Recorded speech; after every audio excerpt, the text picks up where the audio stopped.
야, 이건 진짜 기대해봐도 좋을 것 같은데요. 아마 올해 출시되는 토레스 쿠페나 토레스 픽업 트럭보다도 기다리는 분들이 더 많을 것 같습니다. KR10인데요. 서울 모빌리티 쇼에서 콘셉트카가 공개된 이후로 이렇다 할 소식이 없었잖아요. 굉장히 조용해서 이 차가 진짜 나오는 건 맞나 싶을 정도였죠. 그런데 다행히 비밀리에 굉장히 많은 걸 준비하고 있었더라고요. 댓글로 소식을 알려달라는 분들이 꽤 많이 계셨는데 좀 더 기다려보시는 것도 나쁘지 않을 것 같습니다. 디자인이 수정된다고 하고요. 살짝 출시가 늦어지는 이유도 충분히 납득이 가능합니다. 어떤 내용인지 쉽고 빠르게 정리해드리겠습니다. 일단 KR10의 출시 시기는 내년입니다. 최근에 워낙 소식이 없어서 출시가 미뤄졌거나 아예 출시를 안 하는 건 아닌지 해서 알아보니 출시 시기는 변동이 없다고 하더라고요. 기존에 예정되어 있던 대로 내년에 출시될 예정이라고 하는데요. 올해와 내년은 굉장히 중요한 시기입니다. KGM뿐만 아니라 거의 모든 글로벌 자동차 제조사들한테 올해는 굉장히 어려운 한 해가 될 겁니다. 차가 안 팔리고 이런 게 아니라 차를 파는 방식이나 전략 같은 게 굉장히 어려워질 거란 거죠. 작년 상반기까지만 해도 전기차만 만들겠다고 선언하거나 기존에 있던 차들을 하이브리드나 전기차로 바꾸면서 완전 전동화를 선언했던 브랜드가 많습니다. 그러다가 하반기에 들어서서 이 계획을 철회하거나 전기차 생산을 뒤로 미루거나 하는 브랜드들이 많아졌고요. 올해는 그전까지 나오던 전동화 계획 같은 것들이 현실이 되느냐 실패로 돌아가느냐가 결정되는 한 해가 될 거고요. 전기차 보급에 속도를 붙일 수 있을지 아니면 예정보다 늦어질 것인지 또한 올해 정해질 겁니다. 그리고 내년에는 올해 정해진 방향으로 수요가 급증하겠죠. 테슬라나 현대차 그룹, GM 이런 글로벌 거대 기업들한테도 중요한 한 해인데 KGM한테도 물론 중요합니다. 그래서 최대한 기존에 알려져 있던 좋은 방향으로 신차를 출시하려고 준비 중인데 그 중에서도 KR10은 특히나 신경을 많이 쓰고 있다고 하더라고요. 최근에 별다른 소식이 없었던 이유가 이겁니다. 예비 차주들 입장에선 좋은 거죠. 그럴 수밖에 없는 게 무려 코란도를 개성하는 모델이잖아요. 서울 모빌리티 쇼에 등장했을 때도 대놓고 코란도 레터링이 들어가 있을 정도였습니다. 누가 봐도 이건 그 시절 코란도를 이어가는 차라는 걸 알 수 있을 정도로 디자인도 파격적으로 나왔단 말이죠. 빠르면 올해에도 나올 수 있다는 소식이 있었었는데 내년으로 다시 미뤄진 이유가 여러가지 수정을 많이 하고 있다고 합니다. 대표적인 몇 가지만 정리해보면 이렇습니다. 크게 세 가지인데요. 첫 번째는 디자인 변화가 꽤 있을 거라고 합니다. 서울 모빌리티 쇼에서 봤던 디자인이 있죠.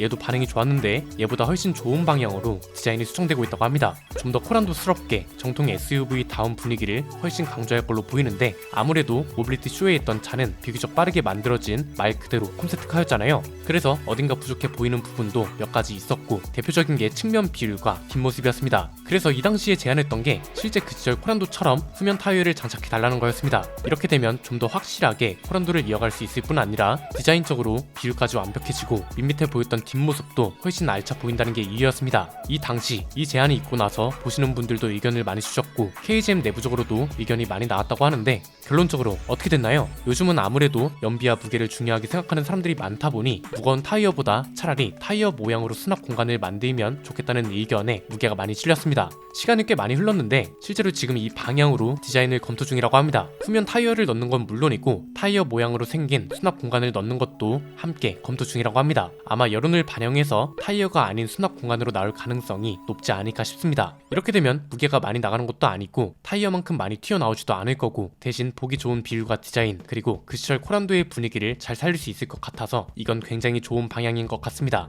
한 가지 좋은 소식을 더하자면 전체적으로 디자인하고 차량 색상 같은 걸 랜드로버를 많이 참고하고 있는 것 같더라고요. 이건 KR10뿐 아니라 곧 나올 토레스 쿠페도 마찬가지인데 조만간 새로운 소식이 나오면 자세히 다뤄드리겠습니다. 사실 저는 개인적으로 외관보다 실내가 더 기대됩니다. 토레스 전기차는 무리한 감이 없지 않았습니다. 물리 버튼을 비상등 버튼 말고는 모두 없애버렸잖아요. 뭐 인포테인먼트 시스템이 괜찮거나 UI 디자인이라도 괜찮았으면 모를까 시스템도 최악, UI 레이아웃과 디자인도 최악이라는 평이 많았습니다. 다행히 인포테인먼트 시스템은 열심히 개선하고 있다는 소식을 들었습니다. 적어도 토레스 쿠페 때부터는 완벽해진 시스템이 들어가고 이 시스템을 기반으로 다른 차종들도 무선 업데이트를 해줘야 할 겁니다. 만약 이게 불가능하다면 그 뒤에 나올 소비자들 평가는 장담하기는 어려울 것 같고요. 다시 KR10으로 돌아와서 얘는 물리 버튼이 굉장히 많이 부활할 예정입니다. 실제로 이 방향으로 디자인이 더 보완되고 있다고 하는데 비공개 좌담회 때 실내 디자인을 볼 수 있었다고 말씀드렸잖아요. 이 당시에 봤던 게 진짜 요즘 나오는 BMW보다도 훨씬 훌륭했었습니다. 제가 말씀드리는 BMW는 무려 신형 7 시리즈의 실내를 기준으로 봤을 때의 말입니다. 디스플레이가 세련되게 들어갔고 여기에 아주 보기 좋은 디자인의 물리 버튼이 적절하게 조화를 이루면서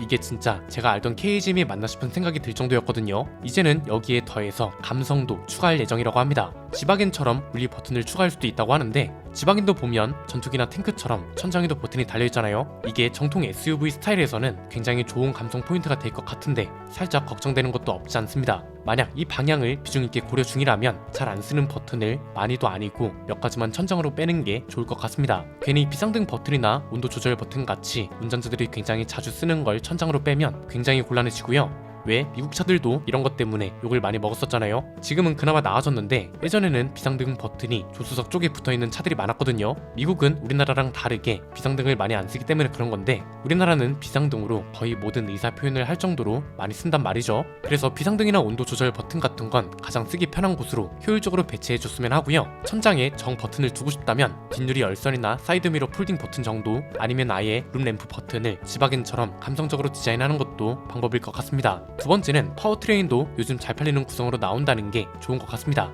KR10이 순수 전기 모델로만 나온다고 알려져 있었는데 아니라고 말씀드렸죠. 가솔린 터보 모델도 동시에 출시될 예정이고 배기량을 궁금해하는 분들이 많던데 2.0L 터보 엔진이 들어갈 가능성이 높습니다. 지금 토레스에 적용되고 있는 건 1.5L 가솔린 엔진입니다. 이거보다 배기량을 높이고 출력과 같은 스펙도 높인 새로운 엔진이 들어갈 것으로 보입니다. 이게 비공개 좌담회 때 처음으로 나왔던 얘기인데 최근에는 2.0L 가솔린 엔진을 새로 개발한다는 내용이 보도되기도 했죠. 정확하게 말하면 새로 개발한다기보단 기존에 있던 엔진을 요즘 트렌드에 맞게 개량해서 쓴다, 이게 맞는 표현일 것 같습니다. 일단 기사에서는 이게 픽업트럭 전용 엔진이라고 표현되고 있던데 픽업트럭 용으로만 보기에는 무리가 있을 것 같고요. 이미 현행 렉선 수출형 모델에 2.0L 가솔린 터보 엔진이 들어가고 있잖아요. 수출형은 아이신 6단 변속기가 들어가는데 아마 내수용 모델에 들어가는 현대 8단 자동 변속기가 맞물리면 연비나 출력 효율도 더 좋아질 걸로 보입니다. 6기통 엔진은 KR10급에선 무리가 있어 보이고 예전부터 계속 언급되던 2.0L 엔진이 들어갈 것으로 보여서 이건 굉장히 중요한 포인트라고 봅니다. 쌍용, KGM 하면 아직도 디젤 엔진만 있는 줄 아는 사람들이 많거든요. 그럴 수밖에 없는 게 대표 모델인 렉스턴하고 렉선 스포츠가 디젤 라인업밖에 없잖아요. 얼마나 오랫동안 디젤 엔진만 썼으면 토레스는 가솔린 모델만 있는데도 디젤 좀 단종시켜라 이런 소리를 들었겠어요. 2.0L 가솔린 엔진이 KR10에 적용되는 순간부터 라인업이 적다는 소리는 안 듣겠죠. 현행 모델들을 마지막으로 렉선 라인업도 디젤 엔진은 단종될 가능성이 높고 가솔린 엔진도 토레스에 들어가는 1.5L 엔진밖에 없다는 소리를 듣는 와중에 새롭게 추가되는 엔진이고 순수 전기 모델까지 같이 운영되니까 이제는 파워트레인 라인업이 적다는 소리는 안 들을 것 같네요. 세 번째는 앞에서 말씀드린 것처럼 차를 더 완벽하게 만들려고 KGM 내부적으로 신경을 많이 쓰고 있다는 겁니다. 디자인은 물론이고 가격도 좀 고민이 많은 것 같더라고요. 사실 머리가 아프긴 할 겁니다. 어쩌다 보니 신차 가격 범위가 죄다 겹치거든요. 토레스를 기준이라고 치면 토레스 전기차도 보조금을 더하면 내연기관 모델하고 비슷해지고요. 토레스 쿠페도 토레스랑 비슷하고 토레스 픽업 트럭도 마찬가지입니다. 심지어 KR10도 토레스랑 크기 차이가 크지 않을 거라서 가격도 거의 비슷하게 나와줘야 할 거란 말이죠. 보통 자동차 가격대라는 게 그렇잖아요. 크기별로 차급이 나뉘고 이 급에 따라서 암묵적인 가격대가 형성됩니다. 호나보다는 투싼이, 투싼보다는 산타페가 비싼 것처럼 과거에는 코란도보다 무쏘가, 무쏘보다는 렉선이 비싼 차였습니다. 그런데 지금은 예정되어 있는 모든 신차들이 비슷한 크기와 가격대라서 이것 때문에 머리가 아프긴 할 겁니다. 토레스 쿠페는 살짝 기대 반, 걱정 반입니다. 이건 다음 영상에서 자세히 이야기해보도록 하고요. KR10은 반대로 생각해보면 고민할 게 없을 수도 있습니다.